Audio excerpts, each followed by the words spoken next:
Bom dia, mais um dia e vamos ler a carta de Paulo aos Romanos no capítulo 7. E esta carta de Paulo ela foi escrita como resposta aos cristãos de origem judaica e que agora pertenciam à igreja que estava em Roma. E havia muito questionamento em devemos obedecer à lei, não devemos obedecer à lei. E Paulo ele estava relatando que a lei ela tem domínio sobre o homem somente enquanto ele vive. E por isso morremos com Cristo e fomos batizados. Agora a lei judaica, toda aquela lei, não tem mais domínio sobre nós. E ele vai dando vários argumentos que o Espírito Santo vai revelando sobre o poder da lei em relação aos homens, e ele deixa bem claro que todos que creem em Jesus precisam ser batizados para saírem do domínio da lei. Então nós vamos fazer agora a leitura do capítulo 7 e que você possa estar bem atento a essa leitura, e após a leitura eu vou dar uma breve explicação para que não fique nenhuma dúvida. Amém? Então vamos lá?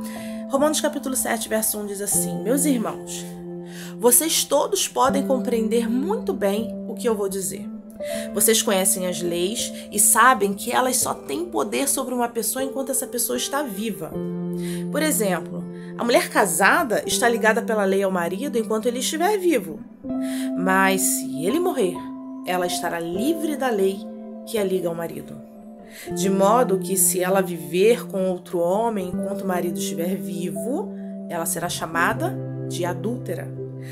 Mas se o marido morrer, ela estará legalmente livre e não cometerá adultério se casar-se com outro homem, se casar com outro homem. E o mesmo acontece com vocês, meus irmãos. Do ponto de vista da lei, vocês também já morreram, pois são parte do corpo de Cristo e agora pertencem a Ele que foi ressuscitado para que nós possamos viver uma vida útil no serviço de Deus. Pois quando vivíamos de acordo com a nossa natureza humana, os maus desejos despertados pela lei agiam em todo o nosso ser e nos levavam para a morte. Porém, agora estamos livres da lei, porque já morremos para daquilo que nos mantinha prisioneiros.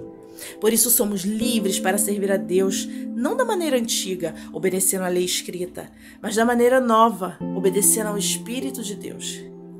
O que vamos dizer então? Que a própria lei é pecado? É claro que não. Mas foi a lei que me fez saber o que é pecado, pois eu não saberia o que é a cobiça se a lei não tivesse dito não cobisse. Porém, o pecado se aproveitou dessa lei para despertar em mim todo tipo de cobiça. Porque se não existe a lei, o pecado é uma coisa morta. Pois houve um tempo em que eu não conhecia a lei e estava vivo. Mas quando fiquei conhecendo o mandamento, o pecado começou a viver e eu morri. E o próprio mandamento que me devia trazer a vida me trouxe a morte. Porque o pecado, aproveitando a oportunidade dada pelo mandamento, me enganou e por meio do mandamento me matou. Assim a lei vem de Deus e o mandamento também vem de Deus. Diz o que é certo e é bom. Então será que o que é bom me levou à morte? É claro que não. Foi o pecado que fez isso. Pois o pecado, usando o que é bom, me trouxe a morte para que ficasse bem claro aquilo que o pecado realmente é. E assim, por meio do mandamento, o pecado se mostrou mais terrível ainda. Sabemos que a lei é divina, mas eu sou humano e fraco e fui vendida ao pecado para ser seu escravo. Eu não entendo o que faço, pois não faço o que gostaria de fazer. Pelo contrário, faço justamente aquilo que odeio. Se faço o que não quero, isso prova que reconheço que a lei diz o que é certo. E isso mostra que, de fato, já não sou eu quem faz isso, mas o pecado que vive em mim é que faz. Pois eu sei que aquilo que é bom não vive em mim, isto é, na minha natureza humana, porque mesmo tendo dentro de mim a vontade de fazer o bem, eu não consigo fazê-lo. Pois não faço o bem que quero, mas justamente o mal que não quero fazer é que faço. Mas se faço o que não quero, já não sou eu quem faz isso, mas o pecado que vive em mim é que faz.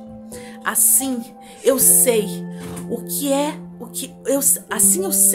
que o que acontece comigo é isto, que quando quero fazer o que é bom, só consigo fazer o que é mal.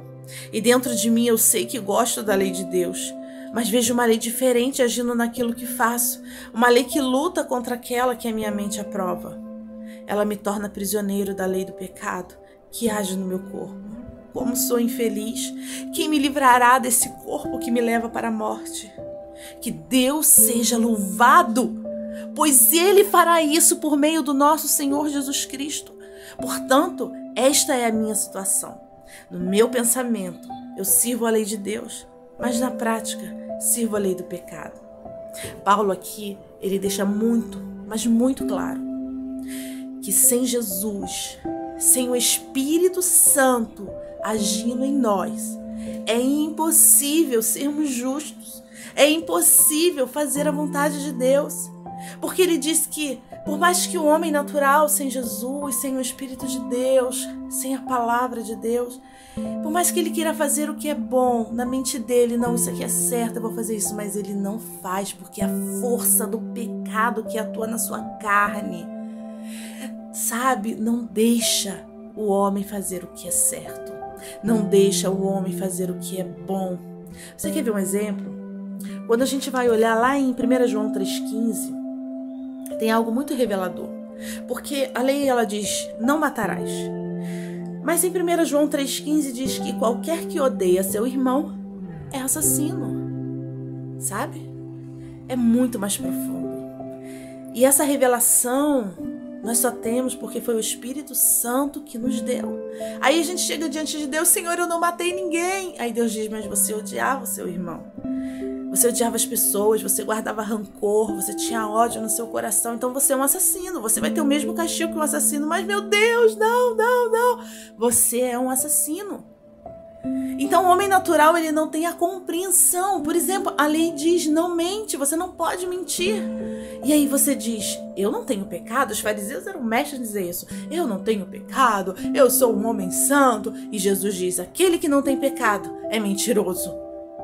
É muito mais profundo. Sem Jesus, sem o Espírito Santo, sem a revelação de Deus agindo em nós, é impossível fazer o que é bom, o que é certo e o que agrada a Deus. Romanos capítulo 7 deixa muito claro. Paulo, ele usa o exemplo da mulher que enquanto é casada, a lei do casamento atua sobre ela. Ela não pode morar com outro homem, porque ela é casada, senão ela vai ser chamada de adúltera. Para que ela seja livre, o seu marido precisa morrer. E a Bíblia nos chama da noiva de Cristo. O nosso marido morreu, mas ressuscitou e nos fez livre da lei e do pecado. Se você aceitou Jesus como seu Senhor e Salvador, você precisa ser batizado para que a lei não haja na sua vida mais, para que você firme uma aliança, uma nova aliança com Cristo, dizendo agora Cristo vive em mim. Agora o peso da lei não tem mais poder sobre a minha vida, porque eu tenho uma aliança com o meu marido. Ele morreu e ele ressuscitou. E o dia do casamento vai chegar para a igreja, né, que vai encontrar com Cristo. Vai ser lindo demais. Tem um banquete nos esperando para esse dia, que vai ser ali a consumação desse casamento, dessa aliança maravilhosa que Deus nos deu. Somos livres em Cristo. Que você seja abençoado por essa palavra, que você possa ter na sua mente que você é livre. Tanta gente quer nos aprisionar com ritos, com tantas coisas, né? Principalmente nessa época em que os cristãos, os recém-cristãos, né, que vieram, eram judeus e eles estavam tão presos todo aquele ritual, tem que ser assim, só pode sacrificar em Jerusalém. Olha só. Então, Jesus, ele vem nos libertando e falando, vocês são sacerdotes, vocês vão ser cheios do meu Espírito Santo, vocês vão ser o templo do meu Espírito Santo, vocês podem cultuar onde vocês quiserem, vocês podem sacrificar onde vocês quiserem, porque vocês agora são livres. Glória a Deus pela liberdade que Jesus nos dá. Senhor, muito obrigado por esse dia, muito obrigado pela Tua palavra, pela revelação da Tua palavra. Muito obrigado, Senhor, porque nós somos livres.